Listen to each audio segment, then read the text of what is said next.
Hello दोस्तों, हम पढ़ेंगे कम्युनल अवार्ड और पूना पैक्ट के बारे में। ठीक है। इससे पहले जो द्वितीय गोलमेज सम्मेलन हुआ, द्वितीय गोलमेज सम्मेलन के अंतर्गत ही सांप्रदायिकता का बीजारोपण कर दिया गया अंग्रेजों के द्वारा। एक प्रकार से यहाँ पे पृथक निर्वाचक मंडल की जो मांग उठाई गई उसे अंग्रेजों के द्वारा सह दी गई और आगे चल के यह काफ़ी बड़े मात्रा में भारतीय अगर देखें संप्रदाय में काफ़ी नुकसान पहुँचाती है। ठीक है। और पूना पैक्ट, तो इन सभी के बारे में हम यहाँ पे एक एक करके चर्चा करेंगे। गांधी जी और अंबेडकर जी के मध्य एक समझौता हुआ जिसे पूना पैक्ट भी कहा गया, तो इन्हीं के बारे में हम यहाँ पे डिटेल से अध्ययन करेंगे। तो आइए चलते हैं। तो कम्युनल अवार्ड की घोषणा जो है द्वितीय गोलमेज सम्मेलन के बाद जो है सांप्रदायिकता का प्रश्न मुखर हो जाता है। यहाँ पे विभिन्न जाति धर्मों के संप्रदाय के द्वारा अपना पृथक निर्वाचक मंडल की मांग उठाई जाती है। ठीक है। 14 अगस्त 1932 को प्रधानमंत्री रेमजे मैकडॉनल्ड के द्वारा, जो कि वर्तमान ब्रिटेन के प्रधानमंत्री रहते हैं, तो उनके द्वारा सांप्रदायिक निर्णय या कम्युनल अवार्ड की घोषणा कर दी जाती है। चूँकि अंग्रेज़ों की नीति ही रहती है बांटो और राज करो की, तो और यहाँ पे जो सांप्रदायिकता के देखें तो सांप्रदायिक के प्रश्न को विभिन्न लोगों ने उठाया कि यहाँ पे भारत में पृथक निर्वाचक मंडल की हमें व्यवस्था की जाए। तो इससे आगे चल के जो प्रधानमंत्री रेमजे मैकडॉनल्ड रहते हैं उनके द्वारा भी इस प्रकार का निर्णय लिया गया। ठीक है। इसमें प्रमुख अगर चर्चा करें तो जो सांप्रदायिकता या सांप्रदायिक निर्णय या कम्युनल अवार्ड की जो घोषणा होती है उसके अंतर्गत क्या क्या चीज़ें रहती है। तो मुसलमानों, सिखों, भारतीय ईसाइयों, एंग्लो इंडियनों हेतु पृथक निर्वाचन की व्यवस्था की जाती है। अर्थात एक ऐसी व्यवस्था की जाती है, मान लीजिए ये कोई क्षेत्र है, यहाँ पे अगर बहुत सारे संप्रदाय के लोग निवास कर रहे हैं, परंतु अगर यहाँ पे किसी एक चीज़ के लिए या एक संप्रदाय के लिए, मान लीजिए मुसलमानों के लिए यहाँ पे केवल सीट आरक्षित है, तो अगर किसी भी प्रकार का चुनाव होता है तो वहाँ पे मुसलमान ही खड़ा होगा और मुसलमान ही उसे वोट देगा। ठीक है। और यहाँ जो विभिन्न जाति धर्म संप्रदाय के लोग हैं उनका कोई इसमें योगदान नहीं रह पाएगा। तो ये पृथक निर्वाचक मंडल रहता है जिसमें सभी मुसलमान, सिख, भारतीय, ईसाई, एंग्लो इंडियन, इनके लिए अलग अलग तौर पे यहाँ पे पृथक निर्वाचक मंडल की बात की गई थी। ठीक है। और तो और अनुसूचित जातियों जो कि दलित वर्ग कहलाते थे उस समय, तो इन्हें भी इसके अंतर्गत ला दिया जाता है।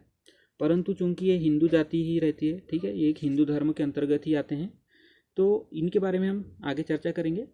प्रांतीय व्यवस्थापिका में भी स्त्रियों को योगदान दिया, स्त्रियों को जो है यहाँ पे स्थान दिया जाता है। ठीक है। उनके लिए भी सीटें आरक्षित कर दी जाती है। और प्रांतीय व्यवस्थापिका में जो सदस्यों की संख्या होती है उसको पहले की तुलना में 2 गुना कर दिया जाता है। तो ये कम्युनल अवार्ड के अंतर्गत सारे कार्य होते हैं। आगे देखें, अब हम देखते हैं पूना पैक्ट के बारे में। ठीक है। जैसे ही कम्युनल अवार्ड की घोषणा होती है और अनुसूचित जातियों अर्थात उस समय जो दलित कहे जाते थे उनके लिए पृथक निर्वाचक मंडल की घोषणा होती है, तो इसको सुन के गांधी जी के द्वारा भारत सचिव सैमुअल होवर को इसके विरोध में पत्र लिखा जाता है। चूँकि अनुसूचित जातियाँ जो हैं वो हिंदू धर्म के अंतर्गत ही आती है, तो इसीलिए इसके विरोध में सैमुअल होवर को गांधी जी के द्वारा पत्र लिखा गया। ठीक है। सरकार द्वारा लेकिन इस पत्र पे या इस विरोध पे कोई ध्यान नहीं दिया जाता, जिससे आगे चल के 20 सितंबर 1932 को गांधी जी के द्वारा आमरण अनशन की घोषणा कर दी जाती है। ठीक है। आमरण अनशन अर्थात मरते दम तक कुछ न खाना। ठीक है। तो ये इस प्रकार की यहाँ पे घोषणा कर दी जाती है और 20 सितंबर 1932 को ही पूरे देश में उपवास और प्रार्थना दिवस के रूप में मनाया जाता है। ठीक है। अब आगे जैसे जैसे इनका आमरण अनशन बढ़ते जाता है, धीरे धीरे इनकी तबीयत जो है ख़राब होते जाती है। तो ख़राब होते तबीयत को देखते हुए मदन मोहन मालवीय जी ने एक बैठक बुलाई जिसमें डॉक्टर अंबेडकर, जो कि उस समय हरिजन समाज के नेता हुआ करते थे, तो वो भी इस बैठक में शामिल हुए और राजेंद्र प्रसाद M.A. राजा के प्रयत्नों से एक प्रकार का समझौता होता है जिसे पूना पैक्ट कहा गया। इसमें गांधी जी के और अंबेडकर जी के मध्य एक समझौता होता है। ठीक है, जिसे पूना पैक्ट कहा गया। तो 26 सितंबर 1932 को गांधी जी और अंबेडकर जी के द्वारा इस पर हस्ताक्षर कर दिए जाते हैं, जिसमें अगर इसके प्रमुख चीज़ें देखें इसके अंतर्गत रहती है कि हरिजनों को 148 सीट सुरक्षित कर दी जाती है इनके लिए। पहले जो कहना चाहिए, इससे पहले जो कम्युनल अवार्ड के द्वारा पृथक निर्वाचक मंडल इन्हें दे दिया गया था, तो उसके स्थान पर संयुक्त निर्वाचक मंडल के अंतर्गत ही 148 सीट अनुसूचित जातियों के लिए यहाँ पे आरक्षित कर दी जाती है विधानमंडल के अंतर्गत। ठीक है। स्थानीय सेवाओं में, सार्वजनिक संस्थाओं में उचित प्रतिनिधित्व का इनको आश्वासन दिया जाता है आम्बेडकर जी को, ठीक है। और उचित शिक्षा का भी इनके लिए प्रबंध किया जाता है। तो ये सारी जो चीज़ें रहती है, तो ये गांधी आम्बेडकर जी के द्वारा पूना पैक्ट में ये सारी चीज़ें मान ली जाती है। और हरिजन समाज को हिंदू के अंतर्गत ही माना जाता है, ठीक है। और इसके बाद गांधी जी का जो अनशन रहता है या अंबेडकर जी का जो पृथक निर्वाचक मंडल की मांग रहती है, ये समाप्त हो जाती है। तो इस प्रकार से यहाँ पे समझौता हो जाता है।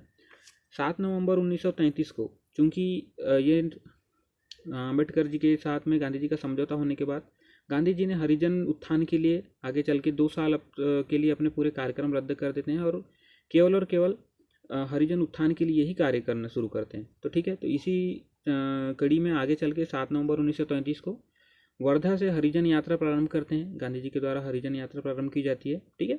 और दलित वर्ग को हरिजन नाम भी यहीं पे इन्होंने दिया था, ठीक है। तो एक प्रकार से हरिजन नाम जो है गांधी जी के द्वारा दिया जाता है। और अखिल भारतीय हरिजन संघ की स्थापना की जाती है और उस संघ के द्वारा हरिजन पत्रिका का प्रकाशन भी किया गया, ठीक है। आगे देखें, अब देखते हैं तृतीय गोलमेज सम्मेलन। इससे पहले हमने 2 गोलमेज सम्मेलनों के बारे में पढ़ा है। अगर आपने वो वीडियो नहीं देखे तो कृपया वो वीडियो देख लें, ठीक है। तो तृतीय गोलमेज सम्मेलन 17 नवंबर 1932 को प्रारंभ होता है। यह भी इंग्लैंड में ही होता है। भारत सचिव जो सैमुअल होवर रहते हैं, ये इसके विरोध में रहते हैं, क्योंकि इससे पहले जो 2 गोलमेज सम्मेलन हुआ उसमें कोई अगर देखें तो प्रमुख चर्चा नहीं हुई और उसका कोई कारण मतलब उसका कोई परिणाम निकल के नहीं आया रहता है। तो इसलिए जो भारत सचिव सैमुअल होवर रहते हैं इसका विरोध करते रहते हैं। फिर भी 17 नवंबर 1932 को यह प्रारंभ होता है, जिसमें 46 लोग सम्मिलित होते हैं, ठीक है।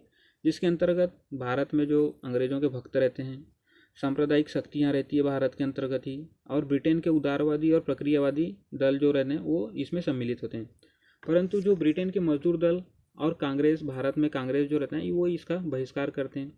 तृतीय गोलमेज सम्मेलन का भी कोई नतीजा नहीं निकलता, कोई खास चर्चा नहीं होती, क्योंकि यहाँ सदस्यों की संख्या या यूँ कहे कि यहाँ पे भाग ज़्यादा लोगों ने नहीं लिया। तो इसमें पिछले साल के या पिछले सम्मेलन की बात को ही बार बार दोहराई जाती है।